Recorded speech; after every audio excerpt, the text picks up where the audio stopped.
stato l'ultimo e più geniale dei condottieri, ucciso nel 44 a.C. Lo sostituisce Caio Giulio Cesare Ottaviano, che aveva solo 19 anni. Ottaviano Antonio Lepido formò il secondo triumvirato, Triumvir.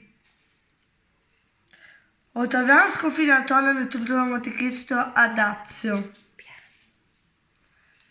E da quell'anno tramonta la Repubblica del Sette Imperiale. Ottaviano diventa Princeps Senatus e nel giro di 20 anni Atene ottiene i pieni poteri militari, politici, sociali e religiosi, pontefice massimo e potestà tribuniccia.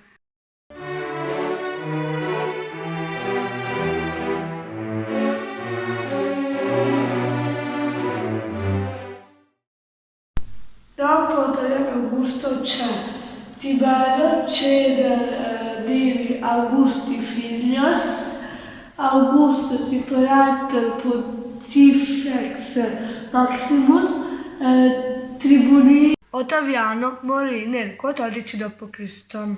e il Senato ricordò in Tiberio il nuovo principe. Tiberio continuò la politica di Augusto. Morì nel 37 d.C., gli succedette Caligola,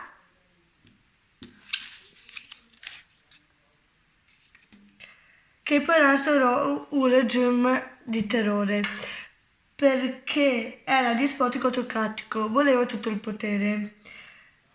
E così i pretoriani, le guardie che dovevano difendere il principe, lo uccisero nel 41 d.C.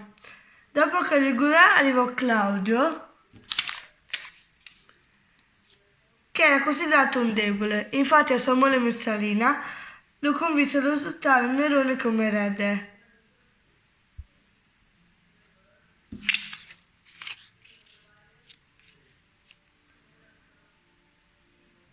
Nerone divenne quindi principe e dal 64 d.C. si trasformò in tiranno e proprio da quell'anno iniziò una feroce persecuzione dei cristiani. Furono uccisi San Paolo, che venne decapitato, e San Pietro, che fu crocifisso.